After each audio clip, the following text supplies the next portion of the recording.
The signs stood poised and ready beside the front door, a testament to the meticulous effort I had put into them over the past couple of days. Now came the challenging part. Ascending the stairs, I entered the master bedroom with determination. Swiftly, I removed the bedclothes, grappled with the queen-sized mattress, and maneuvered it down the stairs, through the hallway, and out onto the front lawn adjacent to the street.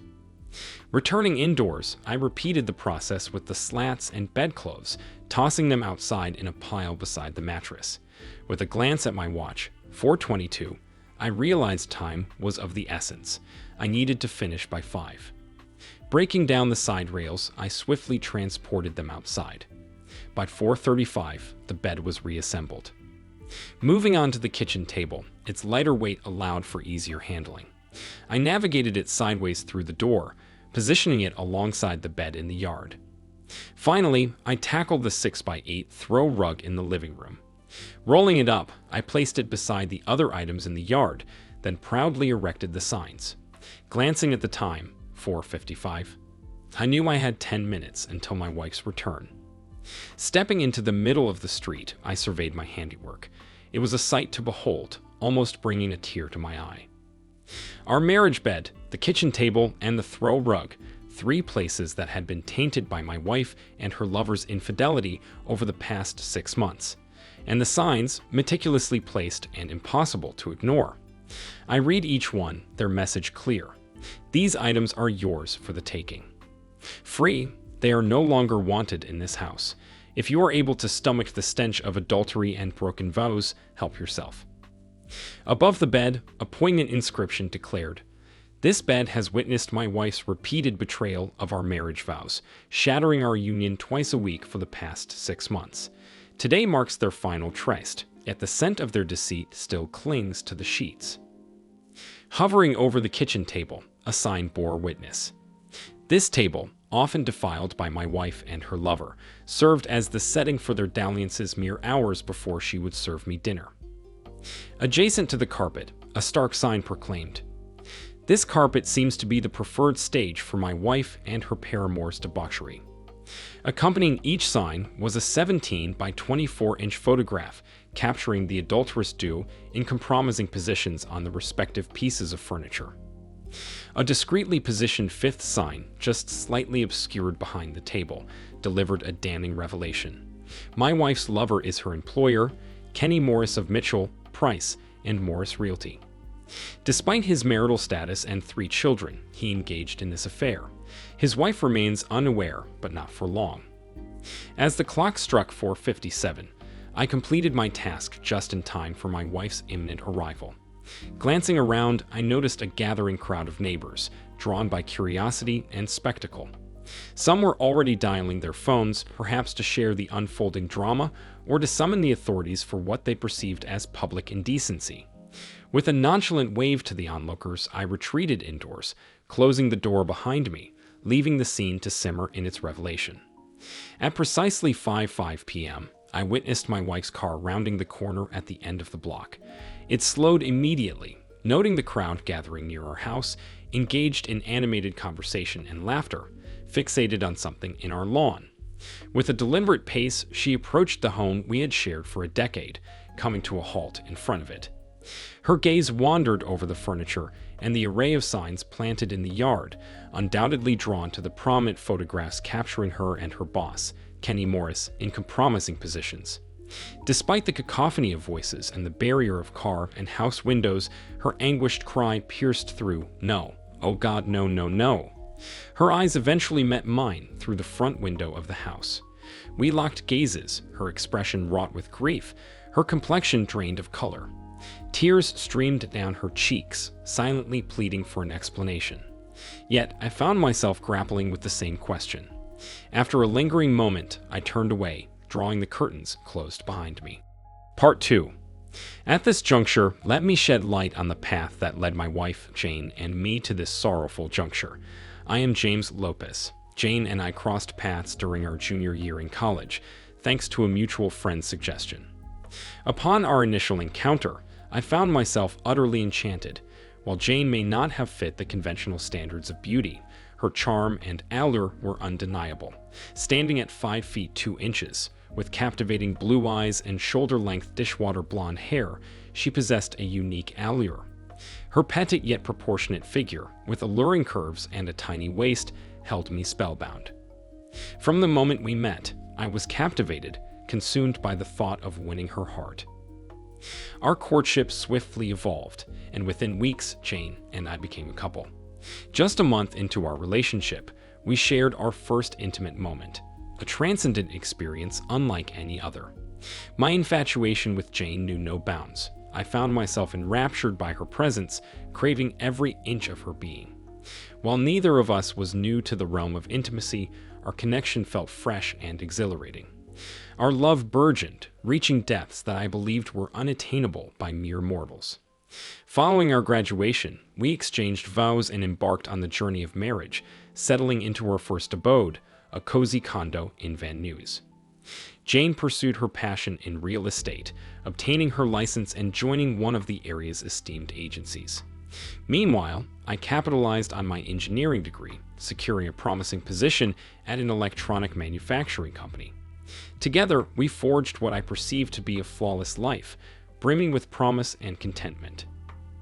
Over the span of the next 13 years, Jane and I crafted a remarkable life together. Initially residing in our humble condo, our prosperity burgeoned, enabling us to realize our dream of owning a home and expanding our family. Aria, now 8 years old, was the first addition, followed 2 years later by Marty, now 6. Our devotion to these 2 children knew no bounds. They became the focal point of our existence, binding us even closer as a family. So, what transpired to fracture this idyllic tableau? If only I could provide a clear answer. Regrettably, I remained oblivious to the subtle cues hinting at underlying turmoil. Enveloped in a cocoon of unwavering love and trust, I failed to perceive the cracks in our facade. It took an unforeseen incident to jolt me into reality, a twist of fate triggered by Aria falling ill at school. On a mundane Thursday, amidst a staff meeting, I received an urgent call from the school nurse, informing me of Aria's flu-like symptoms. Promptly, I requested the nurse contact my wife, only to learn that Jane was unavailable, purportedly out of the office for the remainder of the day. Attempts to reach her at home and on her cell proved futile, leaving me as the sole option for retrieving our ailing daughter. Apologizing to my colleagues, I hastily made my way to Aria's school, retrieving her and hastening back home. Upon arriving, a wave of unease swept over me as I noticed an unfamiliar vehicle occupying my designated parking spot beside Jane's car in the garage. Panic surged within me, accompanied by a nauseating sensation in the pit of my stomach. Denial wrestled with apprehension in my mind. Could it be? The woman I cherished above all, could she be entangled in an affair? The presence of a stranger's car concealed behind closed garage doors seemed to suggest so. Instinctively, I shielded my daughter from this potential revelation, determined to uncover the truth in solitude. "Stay in the car for just a moment, Aria," I instructed, masking the turmoil within me. "But why?" "I want to go to bed," Aria protested, her voice tinged with fatigue. "I understand, sweetheart, but I believe the exterminator is here spraying the house for bugs, and the fumes might make you feel worse," I fibbed, fabricating the first lie I'd ever told my daughter. "Let me check first, and then I'll come to get you." Despite her protests, Aria settled back into the car seat, awaiting my return. With trepidation gnawing at me, I skillfully made my way into the garage, unlocking the door leading to the kitchen. Hoping against hope, I envisioned stumbling upon my wife and one of her friends enjoying a casual conversation over coffee. Yet, as I turned the corner into the kitchen, my hopes were dashed. There was no one there. The living room yielded the same desolate scene. Then her laughter pierced through the silence, that familiar, joyful sound echoing from upstairs. My heart plummeted. The upstairs harbored only bedrooms. Despite the wave of nausea threatening to overwhelm me, I pressed on. No matter how grim the truth might be, I had to confront it. Ascending the stairs with bated breath, the soft carpeting muted the sound of my footsteps. The first room I encountered was Aria's, empty and pristine. Proceeding cautiously, I approached my son's closed door, hesitating before gently pushing it open. However, my wife's laughter beckoned from farther down the hall, the master suite. With a heavy heart, I crept closer, straining to listen. At first, there was silence, then the rhythmic creaking of the bed frame against the wall, accompanied by hushed voices, my wife's and another man's. "Oh my, Kenny, that feels amazing. Be my man," my wife's voice echoed through the closed door. The male voice, presumably Kenny's, followed, "You enjoying yourself, Jane?" "Yes, Kenny, it's incredible. I've told you 1,000 times. No one makes me feel as good as you do," Jane admitted. "Not even James, huh?" the unknown man taunted. "Please, Kenny, don't belittle James like that. He loves me, he tries his best. But every time we're together, all I can think about is you," Jane confessed. My body went rigid as their words pierced through me. My wife, the woman I adored, found me lacking in comparison to her lover. The bile rose in my throat, but I suppressed it. I needed to confront this betrayal firsthand, though I dreaded being caught. In that moment, I realized my marriage was beyond repair, yet I still sought visual evidence of her infidelity. With a heavy heart, I turned the doorknob slowly, opening it just a crack. The scene before me shattered any remaining love I held for my wife. I closed the door quietly and descended the stairs, my throat tight with emotion but determined to maintain composure. I managed to reach the car, starting the engine and backing out of the driveway. Aria's concern for her sickness tugged at my heart. "I know, Aria, but trust me, it's better if we leave for a bit. I'll take you to Grandma Zoe's house until the smell clears," I reassured her, withholding the full truth, but also avoiding outright lies. As we drove, my mind churned with a mix of sorrow and rage. My marriage was in ruins, and I struggled to comprehend the betrayal. Yet, amidst the turmoil, a plan began to form, a plan for revenge. The drive to my mom's house felt interminable, each passing minute weighed down by the crushing realization of my shattered marriage. There was no salvaging it, no glimmer of hope left. How could I stay with the woman I had just seen engaging in such betrayal in our own bed? My fists pounded against the steering wheel, tears streaming down my cheeks unchecked. "Daddy, what's wrong?" Aria's innocent voice broke through my turmoil. "It's nothing, sweetheart. Just the smell in the house got to me," I replied, masking my anguish with a forced calmness. "Don't worry, I'll be fine." Upon reaching my mom's, I left Aria with her grandmother, promising to return in a couple of hours. I couldn't bring myself to divulge the truth of what I had witnessed, choosing instead to shield my mother from the painful reality. As tempted as I was to rush back home and confront the adulterous pair, I knew it wouldn't suffice. I needed more than a mere confrontation. I craved revenge.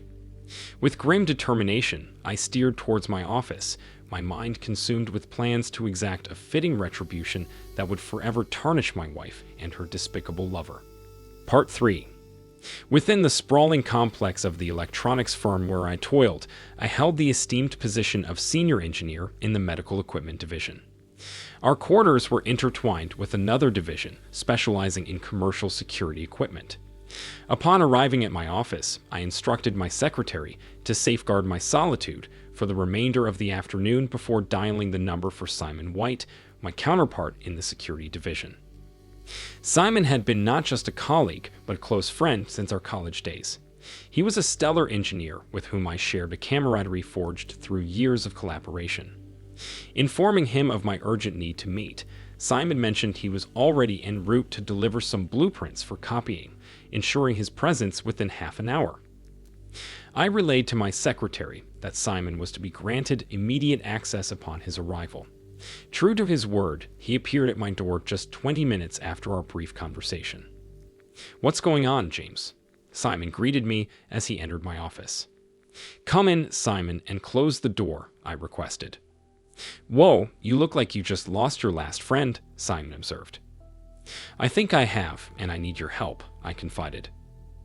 "Anything, James? What happened?" Simon inquired.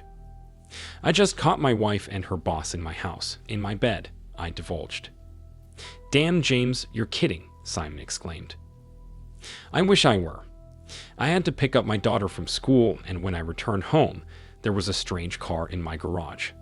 I snuck in and found them in our bedroom, on our bed. I couldn't believe it, but it's true, I recounted. Shit, James, that shouldn't happen to anyone. What did you do when you found them? Simon asked. I didn't confront them. I wanted to, but my daughter is sick, and I couldn't risk her seeing them. So I quietly left and took Aria to my mom's house, I explained. What's your plan now? Simon inquired. I'm not entirely sure, but I know I need proof. I need audio and video of them the next time they do it, and that's where you come in, I explained. You need security cameras and microphones, Simon clarified. Exactly. Something discreet that I can hide in multiple rooms to record everything, I confirmed. I think I can help you with that, James, but how can you be sure there will be a next time? Maybe this was a one-time thing where things got out of control, Simon suggested. No chance, Simon. They talked about doing it regularly for the last 6 months. I don't know if they always choose my house, but I'm willing to bet they do. Hotels leave paper trails that neither of them can afford, and her boss's wife stays at home. That leaves only my house available when I'm at work and the kids are in school, I explained. After our discussion, we delved into the specifics. Simon informed me about a new beta line of wireless miniature cameras and microphones that would sync with my laptop or home computer. Additionally, he offered a small voice-operated recorder that could be discreetly placed under Jane's car seat to capture her conversations while driving. Though it would only record her side, it was better than nothing. Grateful for his assistance, I agreed to pick up everything from his office the following day. Returning home that evening was the most difficult task I'd ever faced. Unsure if I could bear facing my wife and pretending like nothing had happened, I decided it best to feign illness, which wasn't entirely untrue. After collecting Aria from my mom's, I found Jane preparing dinner in the kitchen. Her demeanor shifted to panic upon seeing Aria with me. Where have you been? And why didn't you call to tell me Aria was sick? I just got the school nurse's message on the answering machine, Jane demanded. The school tried to reach you, Jane, but for some reason, you weren't available. They called your office and were informed you weren't there. Then they tried the home phone and left a message. They even tried your cell, but it went to voicemail, I informed her. Oh God, I must have accidentally turned it off while showing houses. I didn't have a minute to myself all day, Jane explained. Yeah, I'm sure, I thought bitterly, too busy to worry about our daughter. Jane hugged Aria and apologized to her, then helped her to bed. Despite her indiscretions, I couldn't deny that my wife loved her children. I seemed to be the obstacle in her happiness, but that was going to change, and soon. After tucking Aria in, Jane returned to the kitchen to finish making dinner and soup for our sick daughter. I'm not feeling well either, I informed her. I think I'll sleep in the guest room tonight, just in case I'm contagious. Jane felt my forehead. You do feel a little clammy, honey, and you look pale. Yeah, I thought, pale and clammy. This is what happens when you catch your wife with another man in your bed. Without responding, I turned and ascended the stairs. First, I reluctantly entered the master suite. The window was open, and the bed was neatly made. She must have changed the sheets. It pained me to look at it. Anger surged within me like a tidal wave, but I suppressed it. I needed to remain calm until I could unleash my fury upon them both, and I would. That was a guarantee. I gathered my essentials and retreated to the guest bedroom, closing the door behind me. Stripping down to my underwear, I crawled into bed. My body felt stiff, devoid of sensation. Though tears threatened to spill, I clenched my jaw, suppressing any signs of weakness. I had a mission to accomplish, and emotions could not be allowed to hinder it. Hours passed, but sleep remained elusive in the enveloping darkness. Eventually, my wife entered the room after tending to the children. I pretended to be asleep as she lightly brushed her hand across my forehead before silently departing, closing the door behind her. Jane typically handled the morning routine with the kids, so I made an early exit, showered, and left the house before she even stirred. It might have appeared odd to her, but I cared little for her perceptions at that point. I only craved escape from what I once believed to be a union founded on unwavering loyalty, honesty, and commitment. How tragically mistaken I had been. Part 4. Arriving at work before any of the staff, I brewed a pot of coffee and began strategizing. It was clear I needed to take immediate action, cancel joint credit cards, transfer half of our shared checking and savings accounts into a separate bank under my name alone, and revise my will, life insurance policies, and 401 beneficiaries, excluding Jane and naming only Aria and Marty. These tasks felt insignificant in comparison to unraveling the last 13 years of my life. I anticipated the process would become more arduous in due time, yet I couldn't dwell on that now. I also recognized the necessity of finding a skilled divorce attorney to protect my interests and prevent Jane from taking advantage of the situation. Living in a no-fault divorce state meant adultery wouldn't impact the financial settlement, but it might influence custody arrangements. Despite Jane's betrayal, I didn't wish to sever her relationship with our children. I merely sought joint custody to ensure my continued presence in their lives. I forcefully pushed thoughts of our shattered intimacy aside, unwilling to confront the humiliation of hearing my wife extol her lover's virtues over mine. Dwelling on it now would only erode my self-confidence, a battle I couldn't afford to fight just yet. I knew the emotional fallout would hit me later, and when it did, it threatened to obliterate me entirely. With my list complete, I phoned Simon's office. Fortunately, he was available and assured me he'd have everything prepared by noon. To my relief, he offered to accompany me to ensure the installation process went smoothly and to provide guidance on using the equipment. Attempting to focus on clearing some paperwork from my desk, my cell phone interrupted with Jane's incoming call. Despite the familiar warmth her voice typically evoked, this time it served only to stoke my simmering anger. "Hi, baby. How are you feeling?" Jane's tone dripped with concern. "Still a bit queasy," I replied, masking my true feelings. If only she knew the depth of my sickness. "I'm worried about you, honey. You left before I could check on you this morning," she expressed, genuine concern evident in her voice. "Yeah, got a lot on my plate and not much time, so I came in early," I brushed off. "Please, James, take care of yourself. I don't know what I'd do if something happened to you. You and Aria and Marty are my whole world," Jane pleaded. A bitter retort lingered on the tip of my tongue, but I bit it back. Instead, I responded, "Yeah, I'll be fine. Just need to shake it off." "If you're feeling up to it tonight, I can think of a way to make you feel better," Jane offered. The audacity of her proposition fueled my resentment. I inwardly cursed myself for being so naive, for swallowing her lies for so long, but soon she would receive her due. I bided my time, replying coolly, "Sure, we'll see how I feel." "You must be really unwell to show so little interest in what's rightfully yours," Jane remarked. "Not uninterested, Jane, just preoccupied. See you tonight," I dismissed before ending the call. "I'll be home by 6, honey. If you need me for anything, just give me a call." "I'll be in the office all day today," she reassured. That's exactly what I needed to hear. After ending the call, I contacted Simon, who confirmed everything was ready. We agreed to meet at the loading dock entrance. We loaded everything into Simon's van, and with both of us working on the installation, we had everything in place and tested by 3:30. Simon configured the software on my home office PC and established a secure folder to collect and store all data captured by the cameras and microphones. We strategically placed bugs in the living room, kitchen, guest bedroom, and, notably, the master suite, where 4 cameras would capture nearly every angle. Additionally, we installed a camera and microphone in the master bathroom, anticipating any activities the couple might engage in there. Each device was set to activate automatically upon detecting motion, with the cameras triggering the microphones. I was prepared. The following day, I rose earlier than Jane and took the opportunity to discreetly install a voice recorder beneath the seat of her car.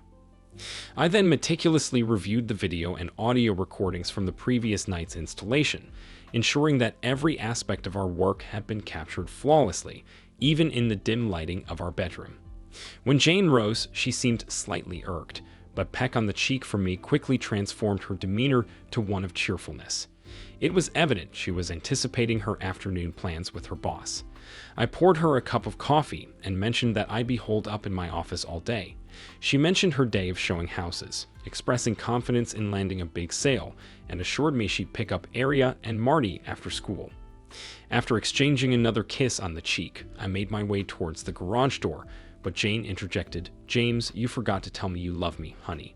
You know how important it is to me to hear you say that every morning before we begin our day." I apologized, Jane.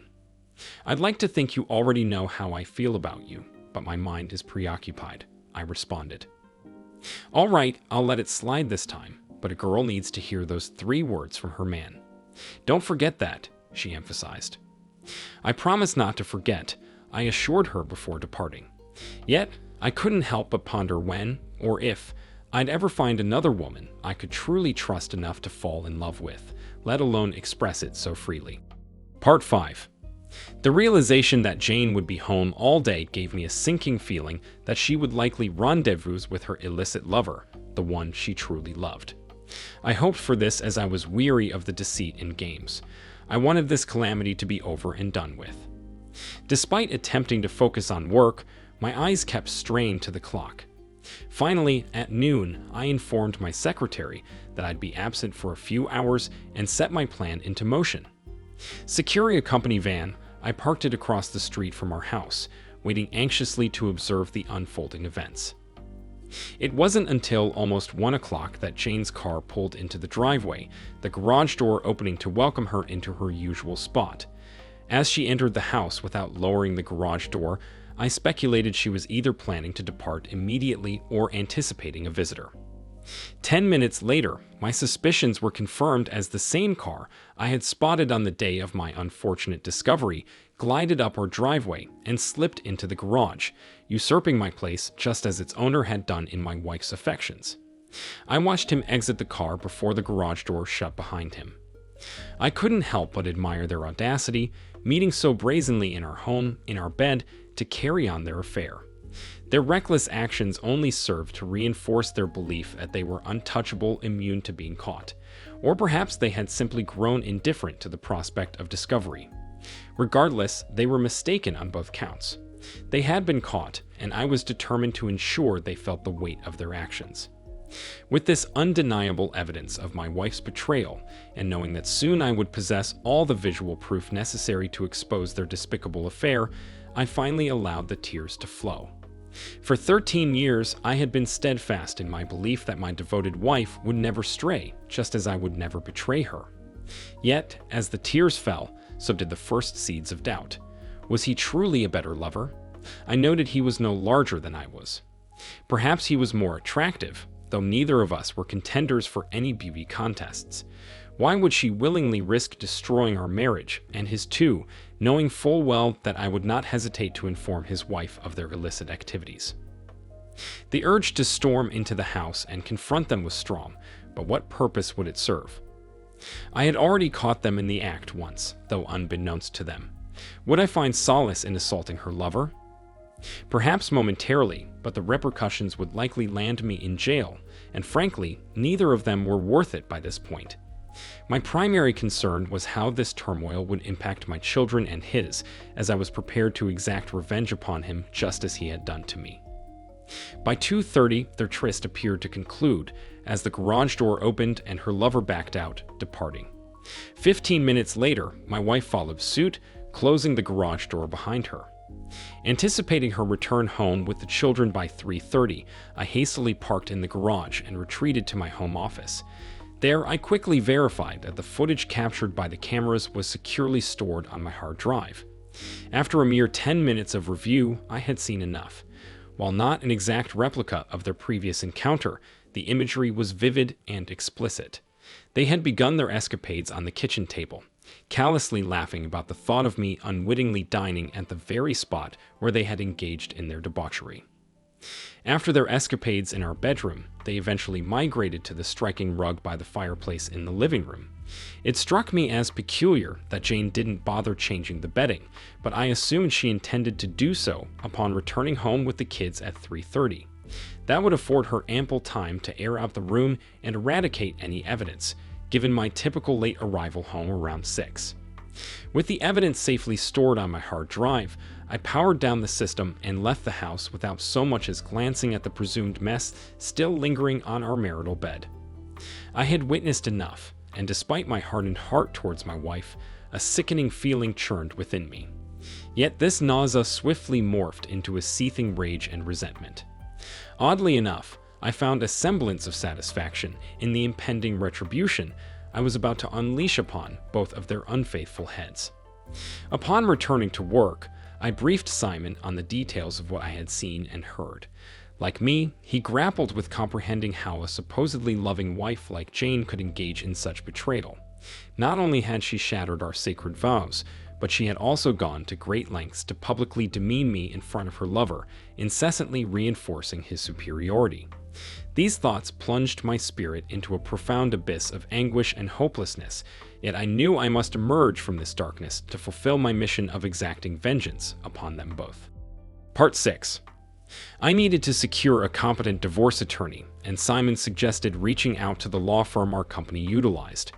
After contacting a corporate lawyer within the firm whom I was acquainted with, he provided me with the names of 3 divorce attorneys renowned for protecting husbands' rights. Unfortunately, the first one I reached out to was on the brink of retirement and unavailable for new clients.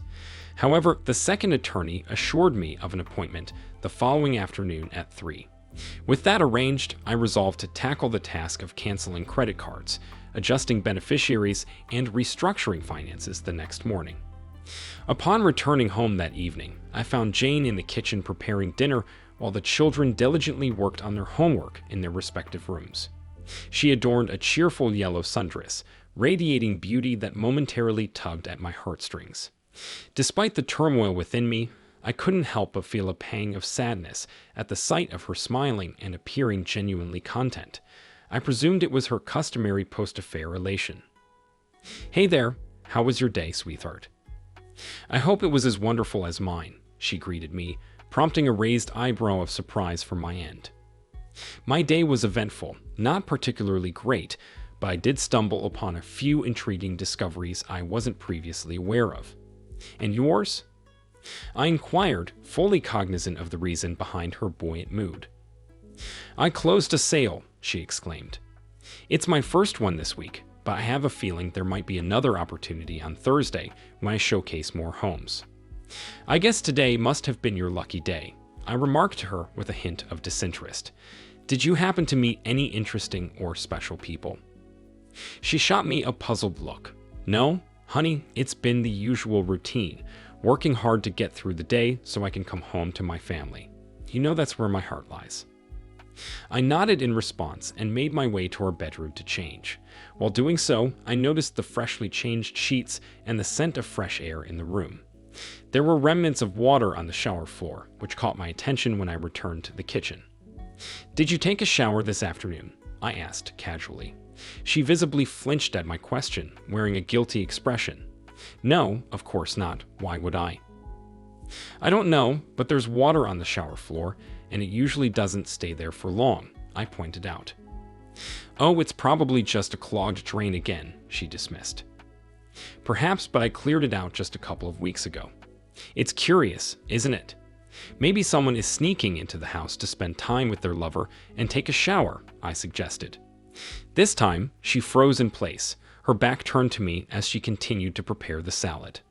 "My James, you have quite the imagination, coming up with such ideas." "Indeed," I replied dryly, "Mr. Imagination, or perhaps it's just a touch of ESP. Sometimes I feel like I can read people's minds." "Well, if you could read mine, you'd see how much I love you," she attempted to joke, though the strain was evident in her laughter. "I'll be in my office. Let me know when dinner is ready," I said, and she turned to look at me, her expression tinged with worry. Dinner passed in silence, with little conversation exchanged. Jane seemed taken aback when I occupied her usual seat at the table, insisting that she sit in my usual spot where she had spent time with her boss just hours before. "James, you always sit there. Why the change?" she questioned, giving me a puzzled look. "Oh, I thought it might be nice to switch things up for a change," I replied casually. Jane shot me an odd glance before reluctantly taking her seat, her appetite diminished as she pushed her food around on her plate. Throughout the meal, the children chatted about their day, while Jane and I remained mostly silent, interjecting with occasional remarks. Once the dishes were cleared, I retreated to my office to continue working on my project. I meticulously combed through the day's footage, selecting still frames suitable for printing. These images, along with carefully crafted wording, would be used for the signs I planned to create. With the photographs downloaded and the sign designs finalized, all that remained was to meet with my lawyer to initiate the divorce proceedings, sort out my finances, and wait for the next rendezvous between my wife and her lover in our home. When I finally retired to bed that night, Jane appeared to be fast asleep, or at least pretending to be. I was certain that my actions during dinner had given her pause for thought, yet regardless of her reaction, I remained resolute in my decision to divorce her for her unfaithfulness. There was a small satisfaction in knowing that I might have unsettled her even slightly. Today being Tuesday, her mention of a potential sale on Thursday hinted at another rendezvous with her lover, aligning perfectly with my plan to bring them both down on that very day. The following morning, I rose early once more, determined to tackle the tasks at hand before my afternoon appointment with the lawyer. With ample time on my side, I set out to rearrange our finances. The first order of business was altering the beneficiaries on my life insurance and 401k, redirecting them from Jane to Aria and Marty.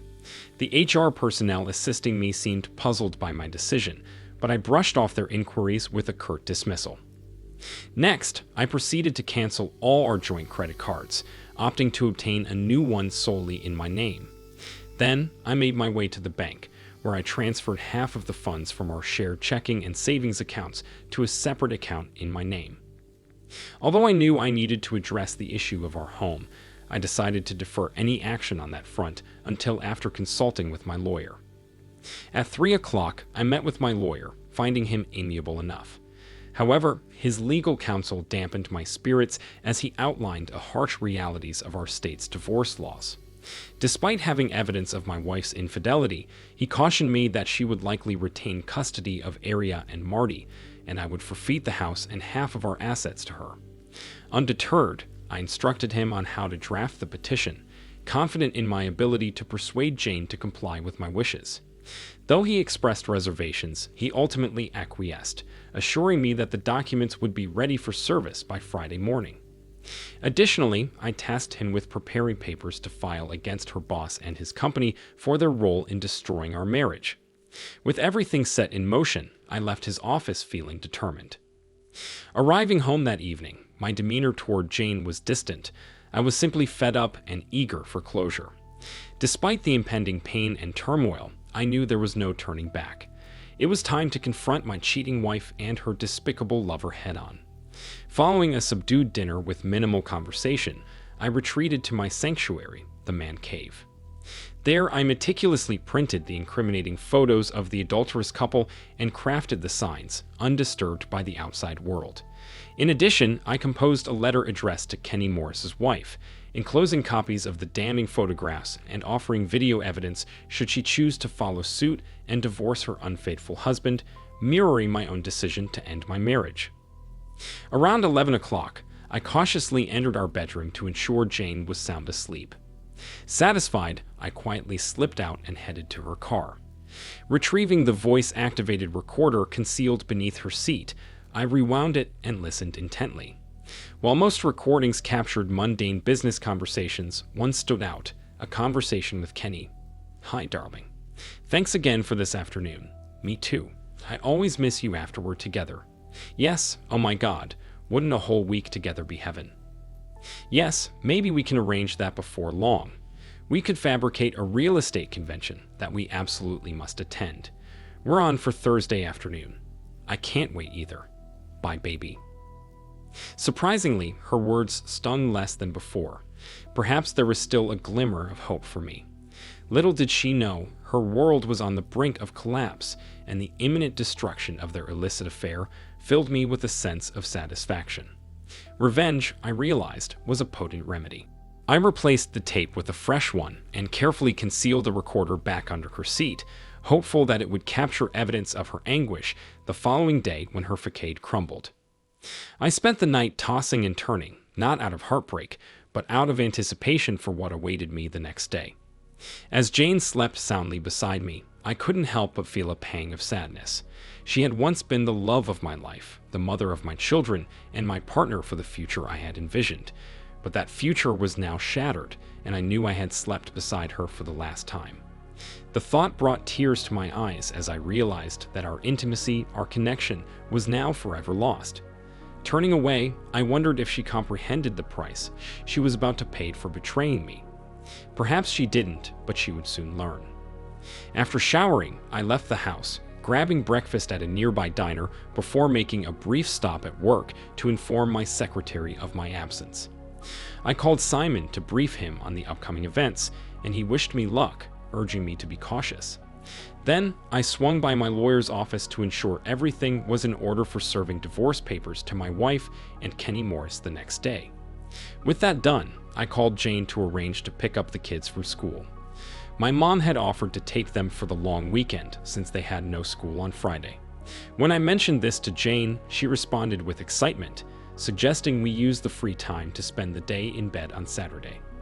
I gave a non-committal response and ended the call, unable to tolerate her false enthusiasm any longer. I returned to my house leisurely, taking my time before parking discreetly around the corner by 12:30. From my vantage point, my car was mostly concealed, but I had a clear view of any vehicle that entered my driveway. I didn't need to witness the garage door's movements to know what was happening. My wife and her lover had a predictable routine, and I was well aware of it. At 12:50, Jane's car pulled into the driveway, followed shortly by Kenny Morris's vehicle. The bait was taken, and I was poised to reel them in. By 10 minutes to 3, I watched as Morris's car backed out of the driveway and departed. A mere 10 minutes later, Jane followed suit. Once they were gone, I pulled into my garage and closed the door swiftly. There was no time to waste. I had work to do. Hurrying to my office, I reviewed the tape from that afternoon's session. Everything was there, from the hurtful insults to the betrayals. Surprisingly, this time, their words didn't sting as much. With the footage securely downloaded onto my hard drive, I moved quickly to gather my handmade signs, adorned with the explicit photographs, and placed them strategically by the front door for easy access. Then, I packed essentials for Aria and Marty, clothes, toothbrushes, and loaded them into my car. My only regret was the pain I knew my actions would cause my beloved children. Yet, I found solace in the fact that I hadn't initiated this pain. It was their mother's choices that led to this inevitable reckoning. At 3:15, I arrived at their school, ready to pick them up as soon as the final bell rang. Excitedly, they embraced the idea of spending the weekend with Grandma, who always spoiled them rotten. After dropping them off, I returned home, where I set my plan into motion. And now, here we are, bed, table, rug, and all the damning signs arranged on the lawn, the neighbors watching in curiosity, and Jane soon to arrive, facing the horrifying truth that I knew everything. Part 7. That night passed in silence, with no word from Jane as I had anticipated. There was a late call from her cell phone, but it ended in eerie silence when I picked up.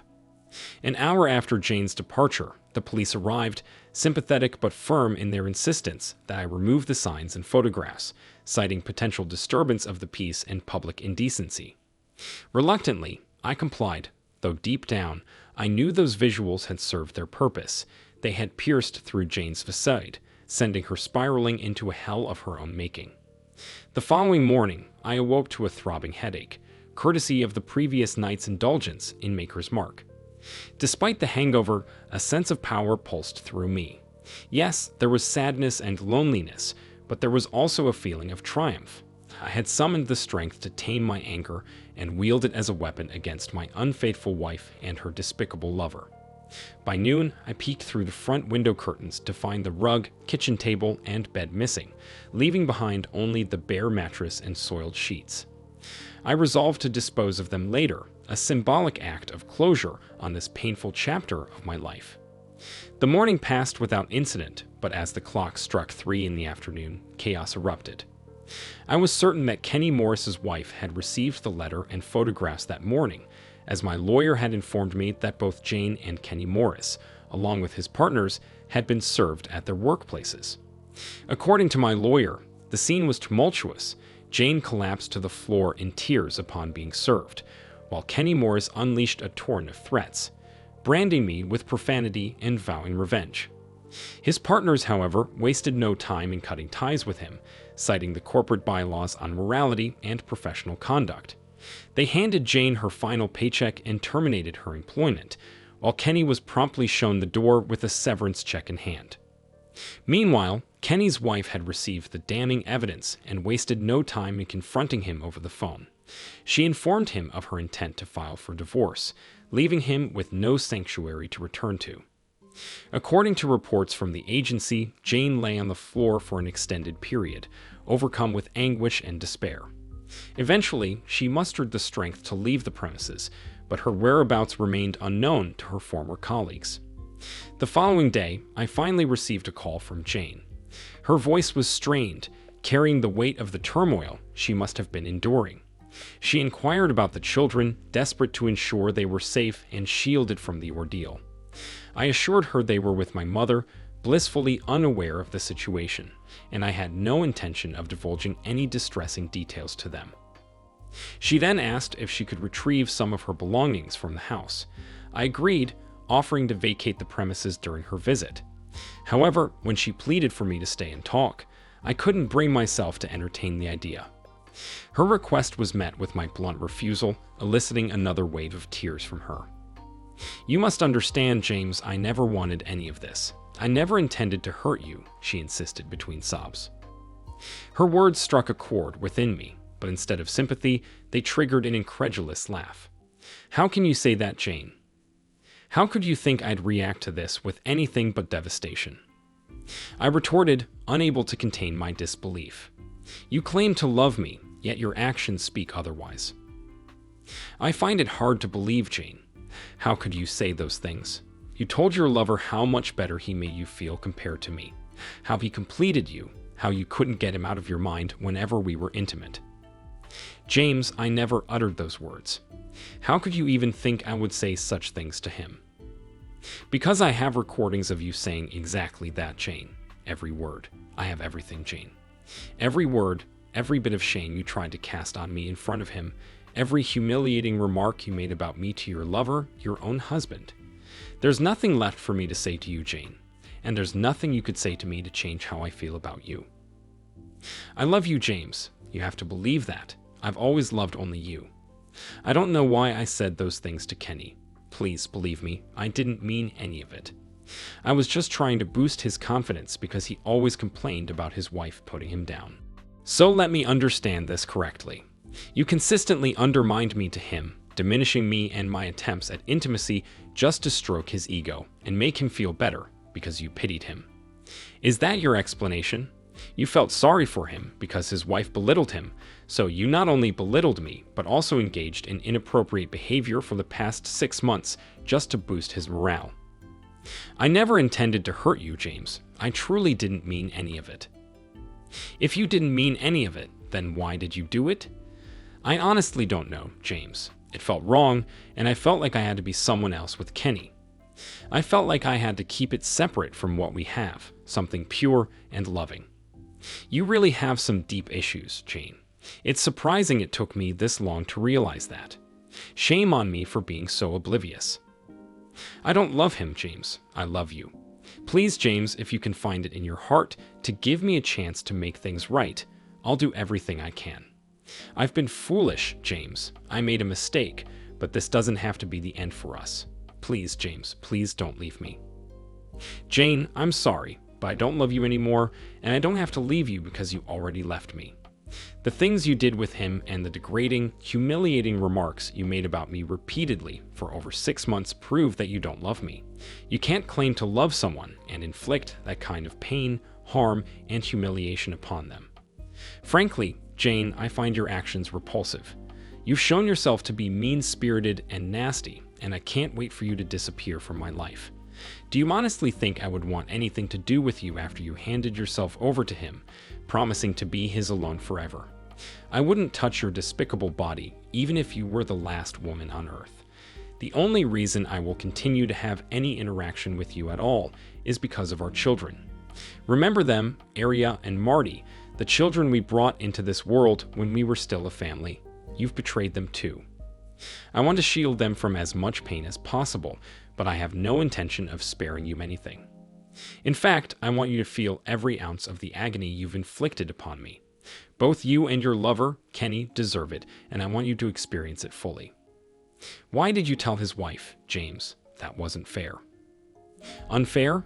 Are you completely out of touch, Jane? What you did to me and our children is unfair. Why do you think I told her? Firstly, he shattered my family. Secondly, he claimed possession of the one person on this planet I thought was solely mine, making her extol his virtues while denigrating me. And thirdly, his wife deserved to know the truth about the man she's married to. What she chooses to do with that information is her decision. They have children, James. So do I, Jane, and my priority is protecting mine. I empathize with his kids, but any turmoil they face is not my doing. It's his fault, and yours too, Jane. I won't shoulder any blame here. I don't want a divorce, James. I'll fight for our marriage. There's nothing left to fight for. I'd honestly prefer death over being bound to you for life. I know you still love me, James. You have to. You can't just switch off your feelings over one incident like this. You're utterly delusional. Did you even bother to read the divorce papers you were served with? No, why should I? If you just listened to reason and let me make amends, there wouldn't be a divorce. If not for me, then at least for Aria and Marty. They need both a mother and a father, James. They'll always have both parents, just not under the same roof. If you bothered to read the petition, you'd see that if you agreed to joint custody, you can remain in the house with half of our assets. But here's the kicker. If you refuse my generous offer, I'll share those incriminating videos of you and your lover with everyone you know, from your parents to your sister and her kids, and anyone else I can think of. You wouldn't do that, James. You can't hate me that much. You're mistaken, Jane. I can and will. Nothing will stop me. Challenge me, and I'll destroy your life. Yes, Jane, I can despise you that intensely. Please, James, don't do this. Sign the papers, Jane. Please, James, let me make it right. Sorry, not happening. Sign the papers, Jane. Oh God, please. Sign the papers, Jane, and I ended the call. Epilogue. Jane signed the papers, and 6 months later, the divorce was finalized.